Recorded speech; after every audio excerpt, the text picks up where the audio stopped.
આજે મહાત્મા મંદિર ખાતે નવા મંત્રીમંડળની શપથવિધિ સમારોહ યોજાયો છે, જેમાં નવા મંત્રીમંડળનું વિસ્તરણ કરવામાં આવ્યું છે। ઘણા નેતાઓને રિપીટ કરવામાં આવ્યા છે, ત્યારે 10 નેતાઓ કે જે જૂના મંત્રીમંડળમાં સામેલ હતા તેમના પત્તા પણ કપાયા છે। ત્યારે આ વખતે સૌથી વધારે સૌરાષ્ટ્રના નેતાઓને આ મંત્રીમંડળમાં સ્થાન મળ્યું છે। ત્યારે રાજ્યપાલ શ્રી આચાર્ય દેવવ્રતજીએ ગુજરાતના મુખ્યમંત્રી શ્રી ભૂપેન્દ્ર પટેલના નેતૃત્વના મંત્રીમંડળમાં નવા સમાવિષ્ટ થયેલા નાયબ મુખ્યમંત્રી શ્રી તથા મંત્રીશ્રીઓને હોદ્દા અને ગોપનીયતાના શપથ ગ્રહણ કરાવ્યા હતા। આ શપથવિધિ સમારોહમાં રાજ્યપાલ શ્રી સમક્ષ નાયબ મુખ્યમંત્રી શ્રી તરીકે શ્રી હર્ષ સંઘવી તથા રાજ્ય મંત્રીમંડળના કેબિનેટ કક્ષાના 5 અને રાજ્ય કક્ષાના સ્વતંત્ર હવાલો ધરાવતા 3 તથા રાજ્ય કક્ષાના 12 પદનામિત મંત્રીશ્રીઓને ઈશ્વરના નામે શપથ લીધા હતા। ત્યારે આ મંત્રીમંડળની મુખ્યમંત્રીના અધ્યક્ષસ્થાને બેઠક મળી, જેમાં મંત્રીમંડળના મંત્રીઓને ખાતાઓ ફાળવવામાં આવ્યા છે। જેમાં વાત કરવામાં આવે તો મુખ્યમંત્રી ભૂપેન્દ્ર પટેલને સામાન્ય વહીવટ, વહીવટી સુધારા અને તાલીમ, રેવન્યુ તથા ડિઝાસ્ટર મેનેજમેન્ટનું ખાતું સોંપવામાં આવ્યું છે। તો હર્ષ સંઘવી નાયબ મુખ્યમંત્રીની વાત કરવામાં આવે તો ગૃહ વિભાગ અને પોલીસ, હાઉસિંગ તથા જેલ, સરહદ સુરક્ષા, રમત ગમત વિભાગ સોંપવામાં આવ્યું છે। તો કેબિનેટ મંત્રીમાં વાત કરવામાં આવે તો ઋષિકેશ પટેલને ઉર્જા, પંચાયત અને પેટ્રોકેમિકલ્સ વિભાગ સોંપવામાં આવ્યું છે। જીતુ વાઘાણીની વાત કરવામાં આવે તો તેમને કૃષિ મંત્રાલય સોંપવામાં આવ્યું છે। કનુભાઈ દેસાઈ નાણાં, અર્બન ડેવલપમેન્ટ અને અર્બન હાઉસિંગ મંત્રાલય તેમને ફાળવવામાં આવ્યું છે। ત્યારે કુંવરજી બાવળિયાને શ્રમ અને ગ્રામીણ વિકાસ મંત્રાલય ફાળવવામાં આવ્યું છે। નરેશ પટેલને આદિવાસી વિકાસ અને ખાદી મંત્રાલય સોંપવામાં આવ્યું છે। અર્જુન મોઢવાડિયાને ક્લાઇમેટ ચેન્જ, ફોરેસ્ટ સાયન્સ અને ટેકનોલોજી મંત્રાલય ફાળવવામાં આવ્યું છે। તો પ્રદ્યુમન વાજવાને સામાજિક ન્યાય અને અધિકારિતા, પ્રાઇમરી, સેકન્ડરી અને પ્રૌઢ શિક્ષણ મંત્રાલય ફાળવવામાં આવ્યું છે। રમણ સોલંકીને ફૂડ, સિવિલ સપ્લાય અને ગ્રાહકોની બાબતોનું મંત્રાલય સોંપવામાં આવ્યું છે। ત્યારે રાજ્ય કક્ષા અને સ્વતંત્ર હવાલાની વાત કરવામાં આવે તો ઈશ્વર પટેલને પાણી પુરવઠા અને જળ સંપત્તિનું મંત્રાલય સોંપવામાં આવ્યું છે। પ્રફુલ પાનસેરિયાની વાત કરવામાં આવે તો તેમને સ્વાસ્થ્ય અને પરિવાર કલ્યાણ મંત્રાલય ફાળવવામાં આવ્યું છે। મનીષા વકીલને મહિલા તથા બાળ વિકાસ મંત્રાલય સોંપવામાં આવ્યું છે। રાજ્ય કક્ષાના મંત્રીઓની વાત કરવામાં આવે તો પુરુષોત્તમ સોલંકીને મત્સ્ય વિભાગ ફાળવવામાં આવ્યો છે। કાંતિ અમૃતિયાને શ્રમ અને રોજગારી મંત્રાલય ફાળવવામાં આવ્યું છે। ત્યારે રમેશ કટારાને કૃષિ અને સહકાર મંત્રાલય સોંપવામાં આવ્યું છે। દર્શના વાઘેલાને અર્બન ડેવલપમેન્ટ અને હાઉસિંગ મંત્રાલય સોંપવામાં આવ્યું છે। પ્રવીણ માલીને વન અને પર્યાવરણ તથા વાહન વ્યવહાર મંત્રાલય ફાળવવામાં આવ્યું છે। સ્વરૂપજી ઠાકોરની વાત કરવામાં આવે તો તેમને ખાદી અને ગ્રામોદ્યોગ સોંપવામાં આવ્યો છે।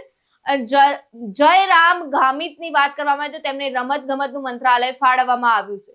રીવાબા જાડેજાને પ્રાથમિક, માધ્યમિક અને પ્રૌઢ શિક્ષણનું મંત્રાલય ફાળવવામાં આવ્યું છે। પીસી બરંડાને આદિવાસી વિકાસ, ફૂડ પુરવઠો અને ગ્રાહકોની બાબતોનું મંત્રાલય ફાળવવામાં આવ્યું છે। સંજય મહિડા તેમને મહેસૂલ, ગ્રામીણ વિકાસ અને ડિઝાસ્ટર મેનેજમેન્ટનું મંત્રાલય ફાળવવામાં આવ્યું છે। ત્યારે કમલેશ પટેલને નાણાં, પોલીસ, હાઉસિંગ, જેલ, સરહદ સુરક્ષાનું મંત્રાલય ફાળવવામાં આવ્યું છે। ત્રિકમ છાંગાની વાત કરવામાં આવે તો તેમને ઉચ્ચ અને ટેકનિકલ શિક્ષણનું મંત્રાલય સોંપવામાં આવ્યું છે। અને કૌશિક વેકરિયાને કાયદો અને ન્યાય, એનર્જી અને પેટ્રોલ કેમિકલ્સનું મંત્રાલય ફાળવવામાં આવ્યું છે। મુખ્યમંત્રી ભૂપેન્દ્ર પટેલને સામાન્ય વહીવટ, વહીવટી સુધારા અને તાલીમ, રેવન્યુ તથા ડિઝાસ્ટર મેનેજમેન્ટનું ખાતું સોંપવામાં આવ્યું છે। તો હર્ષ સંઘવી નાયબ મુખ્યમંત્રીની વાત કરવામાં આવે તો ગૃહ વિભાગ અને પોલીસ, હાઉસિંગ તથા જેલ, સરહદ સુરક્ષા, રમત ગમત વિભાગ સોંપવામાં આવ્યું છે। તો કેબિનેટ મંત્રીમાં વાત કરવામાં આવે તો ઋષિકેશ પટેલને ઉર્જા, પંચાયત અને પેટ્રોકેમિકલ્સ વિભાગ સોંપવામાં આવ્યું છે। જીતુ વાઘાણીની વાત કરવામાં આવે તો તેમને કૃષિ મંત્રાલય સોંપવામાં આવ્યું છે। કનુભાઈ દેસાઈ નાણાં, અર્બન ડેવલપમેન્ટ અને અર્બન હાઉસિંગ મંત્રાલય તેમને ફાળવવામાં આવ્યું છે। ત્યારે કુંવરજી બાવળિયાને શ્રમ અને ગ્રામીણ વિકાસ મંત્રાલય ફાળવવામાં આવ્યું છે। નરેશ પટેલને આદિવાસી વિકાસ અને ખાદી મંત્રાલય સોંપવામાં આવ્યું છે। અર્જુન મોઢવાડિયાને ક્લાઇમેટ ચેન્જ, ફોરેસ્ટ સાયન્સ અને ટેકનોલોજી મંત્રાલય ફાળવવામાં આવ્યું છે। તો પ્રદ્યુમન વાજવાને સામાજિક ન્યાય અને અધિકારિતા, પ્રાઇમરી, સેકન્ડરી અને પ્રૌઢ શિક્ષણ મંત્રાલય ફાળવવામાં આવ્યું છે। રમણ સોલંકીને ફૂડ, સિવિલ સપ્લાય અને ગ્રાહકોની બાબતોનું મંત્રાલય સોંપવામાં આવ્યું છે। ત્યારે રાજ્ય કક્ષા અને સ્વતંત્ર હવાલાની વાત કરવામાં આવે તો ઈશ્વર પટેલને પાણી પુરવઠા અને જળ સંપત્તિનું મંત્રાલય સોંપવામાં આવ્યું છે।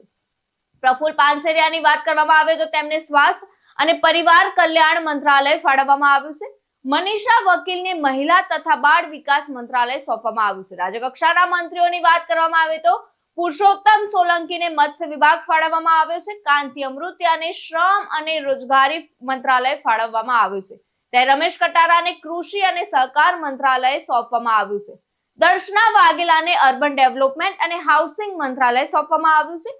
પ્રવીણ માલીને વન અને પર્યાવરણ તથા વાહન વ્યવહાર મંત્રાલય ફાળવવામાં આવ્યું છે. સ્વરૂપજી ઠાકોરની વાત કરવામાં આવે તો તેમને ખાદી અને ગ્રામોદ્યોગ સોંપવામાં આવ્યો છે.